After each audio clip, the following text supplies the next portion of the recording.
the first t-shirt tie too. You see how I start the horses tie. And they no have trouble for lead, no have trouble for ties. They no pull back.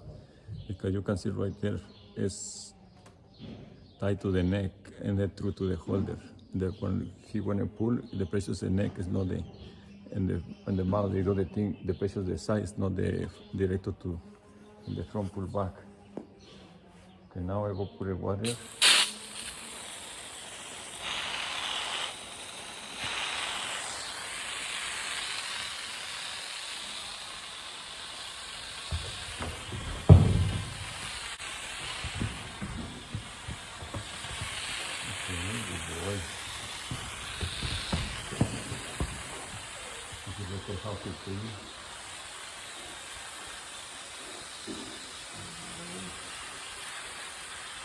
So this is Atlas's first time getting sprayed off. He got pretty sweaty in his session. That's why he's breathing hard. I'm working on learning how to lunge and lead better and things like that. I like this a lot where he's facing him and he's trying to interact. And Isidro gradually introduced the water from behind. Usually we do this in like the round pen. But the situation is a little bit different with where we are training at currently. But what's really important if you're going to do this is you can't do it too soon. And if you see he's not doing it, like if Atlas starts to pull back, he kind of backs off a little bit. We don't want him like freaking out and pulling back. See, he started to pull back, so he backed off a little bit and went to a better area.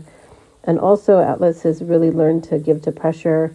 He's learned to give to pressure on his neck and on the halter, because we don't want to just tie them up and let them just freak out and pull back.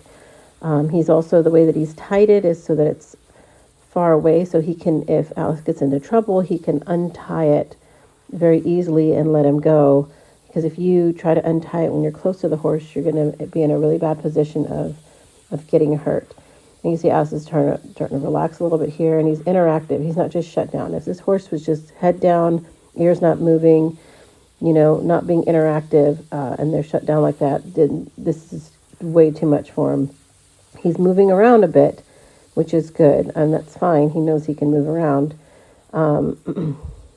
But see, he pulls back a little bit there, and then he kind of gives to the pressure, and still doesn't start spraying him until after he starts to give to that pressure.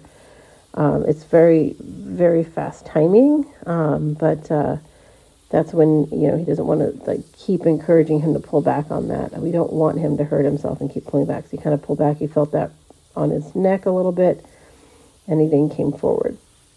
And so you could see he's just like, oh, I don't know about that touching me. We like spraying him off and then letting him roll afterward for a couple of reasons. Spraying them off is a way to be able to touch them kind of all over without actually touching them all over.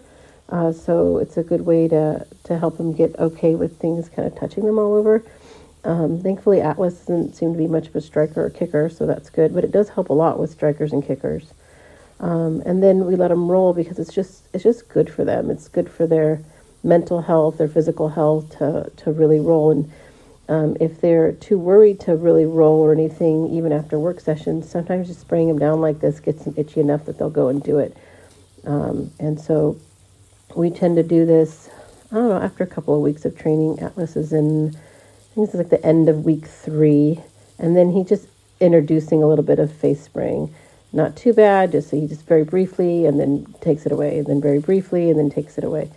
Just so he can kind of introduce it, and you see Atlas isn't too bothered about that. So that's really good. Lots of licking and chewing there.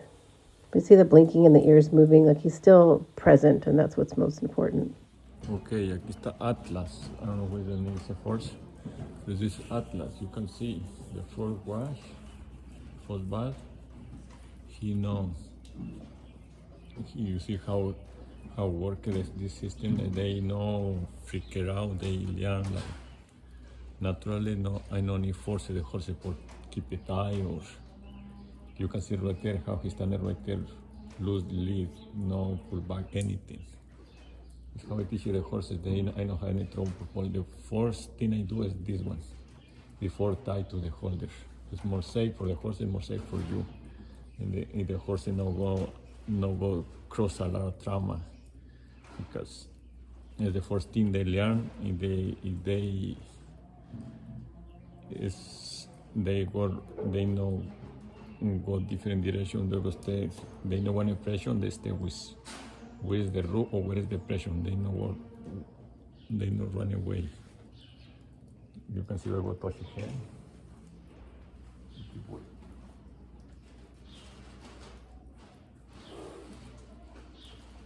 Okay, so Isidro is doing a lot of this approach and retreat. It's really important to leave and come back and do this over and over and over again, and they can act like they've never seen you before, and that's totally normal. And so he's basically just letting him know that he didn't, wasn't trying to hurt him with the water, and he's just rubbing him again, and you can see he's kind of relaxing, and he's getting, more okay with touch. And he's trying to, he's done a lot of touch without being tied up. So now he's progressing to doing touch while being tied up. So you don't ever want to start with doing touch while tied up. They should be able to move away. And you see Isidro gives him lots of space right now to have him move over so he can see the other side. And he pulls on that rope a little bit, and then he gives him, do you see he backs off a little bit? Because you can see the way I can go through to him is not walk it directly to the front, I walk it to the side. Give you the chance he release the pressure.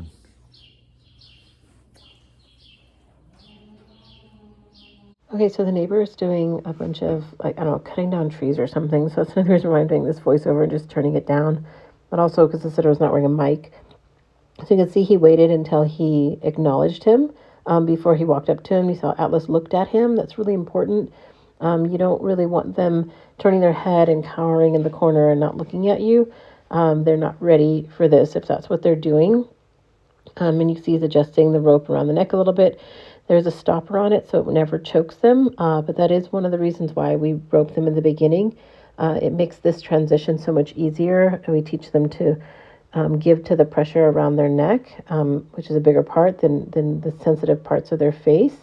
And then we move to the face so that it's not so much pressure on the face. So this was a different day, I think. Might have been the same day, maybe before the bath. No, this is a different day. Sorry. So he is working on getting him used to things being thrown over him. He starts with a burlap sack. If you've watched any of our videos, you know that's what we do. And you can watch this guy. You see how he's like shaking in fear. He reminds me a lot of Luna. If you haven't seen this Luna story, she was my 2017 Monroe, Washington Mustang makeover horse. And she used to just like cower and shake all over. And I did a lot of work with her, and then incorporated later on positive reinforcement training, and that really helped her a lot. I have a feeling that's going to help this guy a lot too. Once that he, learns that, touch isn't so bad. He doesn't mind Isidro's touch. He used to be scared like that with his touch, but he doesn't mind his touch anymore. So now this is just objects, and we teach them to stop when things fall off and to not kick at them. That's really, really important. It's a huge step I think gets missed a lot with working horses, is we put lots of things on them and let them fall off, and let them get used to that. And then he's like, ooh, that's pretty scary. But so he's really sweet, and underneath all that, he's shaking right there.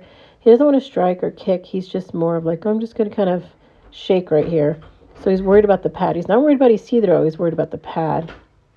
And so Isidro's going to do a lot of this desensitizing and this slow work.